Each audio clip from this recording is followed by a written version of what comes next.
अब चलिए प्रदेश भाजपा कार्यालय की तस्वीरें आपको दिखाते हैं। केंद्रीय मंत्री स्मृति ईरानी का जयपुर दौरा है और जब एयरपोर्ट से आई थी आपकी तस्वीरें, वो वहां की तस्वीरें भी हमने आपको दिखाई थी। भाजपा प्रदेश कार्यालय में थोड़ी देर के बाद पीसी होनी है, प्रेस कॉन्फ्रेंस होनी है और यहाँ पर मौजूदगी केंद्रीय मंत्री स्मृति ईरानी की, स्वागत उनका। और डॉक्टर सौम्या रामलाल विधायक वो भी वहाँ पर मौजूद है। सुपर एक्सक्लूसिव ये तस्वीर है जयपुर के दौरे पर केंद्रीय मंत्री स्मृति ईरानी, और आज क्या कुछ खास होगा उनके दौरे को लेकर, प्रेस कॉन्फ्रेंस में किन किन बातों का जिक्र करेंगी, ये भी बहुत महत्वपूर्ण। थोड़ी देर के बाद प्रेस कॉन्फ्रेंस शुरू हो जाएगी। के मुखातिब होने के लिए हमारे बीच में केंद्रीय मंत्री श्रीमती स्मृति ईरानी जी पधारी हैं। ये वो शख्सियत है कि जिन्होंने कांग्रेस पार्टी के तत्कालीन राष्ट्रीय अध्यक्ष राहुल गांधी जी की उस अमेठी के अंदर जो सिर्फ राजनीति करने के लिए ही और सिर्फ अपने परिवार का ध्यान रखने के लिए ही राजनीति के अंदर है, अमेठी की दुर्दशा करने का श्रेय भी उनको जाता है। गंदगी से अंबार, गरीबों को पीड़ित शोषित ऐसे क्षेत्र के अंदर कमल खिलाने का जिन्होंने काम किया, उनका मैं जयपुर की इस गुलाबी नगरी के अंदर हार्दिक अभिनंदन और स्वागत करता हूं। अभिनंदन और स्वागत इस नाते भी करता हूं कि मोदी जी के नेतृत्व में चल रही भारत सरकार कोरोना की लड़ाई के दौरान जिन विषम परिस्थितियों के अंदर भारत सरकार जो बजट लेकर आई है, उस बजट के अंदर भी सभी वर्गों का विशेष ध्यान रखा गया और ये बजट भी गरीब को गणेश मानते हुए, गरीबों के सर्वांगीण विकास को केंद्रित रखते हुए, मजदूरों को विशेष ध्यान देते हुए, किसानों की समस्या का समाधान करते हुए एक समावेशी बजट भारत सरकार ने हिंदुस्तान की जनता को दिया है। उस बजट के विषय में ही आज की इस प्रेस का आयोजन किया गया है। ज्यादा अनौपचारिक बात नहीं करते हुए मैं सीधा ही मुखातिब होने के लिए श्रीमती स्मृति ईरानी जी से आग्रह करूंगा कि वो जयपुर के प्रेस के पत्रकार साहिबानों को संबोधित करें। धन्यवाद। धन्यवाद। वैश्विक महामारी कोविड-19 की चुनौतियों से उभारकर सशक्त राष्ट्र के नवनिर्माण की कल्पना के साथ आदरणीय मोदी जी के नेतृत्व में हाल ही आत्मनिर्भर का भारत का बजट राष्ट्र के सम्मुख प्रस्तुत किया गया। आप सबको जैसा कि ज्ञात है, वैश्विक महामारी कोविड-19 विश्व भर की अर्थव्यवस्था के लिए कई चुनौतियां लेकर आई। हमारे देश में भी जब ये महामारी आई तब माननीय प्रधानमंत्री श्री नरेंद्र मोदी जी का ये संकल्प था कि एक भी गरीब भूखे पेट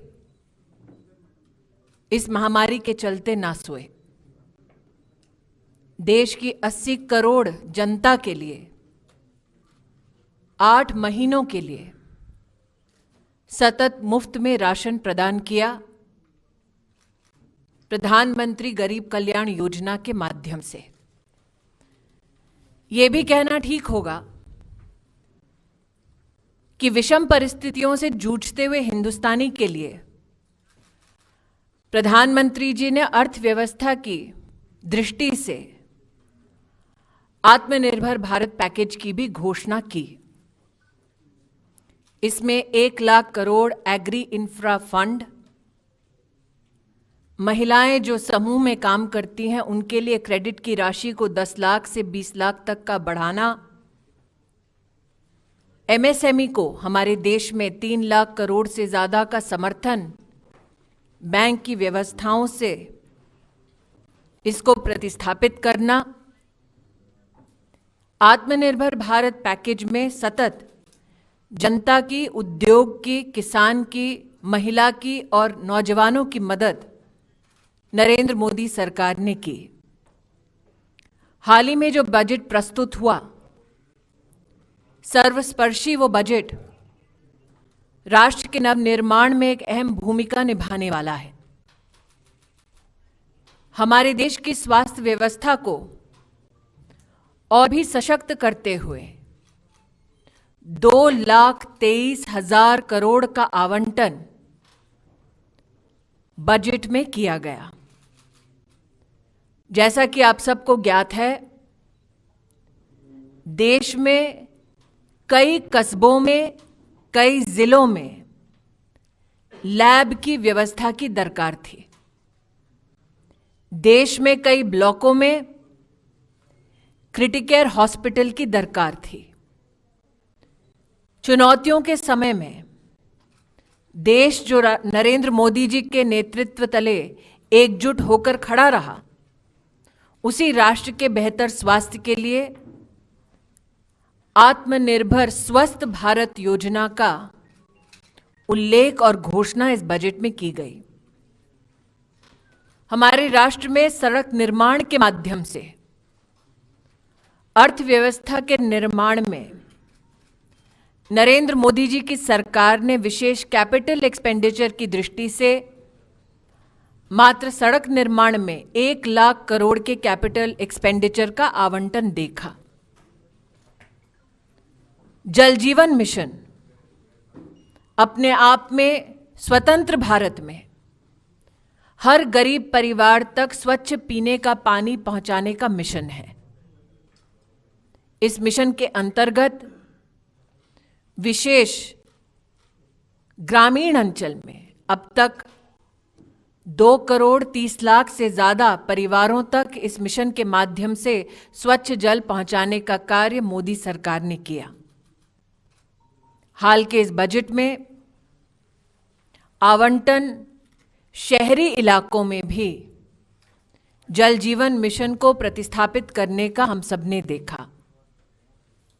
हमारे देश में विशेषतः वो गरीब परिवार जिसमें बहनें रसोई में हर दिन धुएं से संघर्ष करती, उन परिवारों में से 8 करोड़ परिवार ऐसे हैं जिन लोगों ने उज्ज्वला योजना के माध्यम से मोदी सरकार में स्वच्छ ईंधन प्राप्त किया।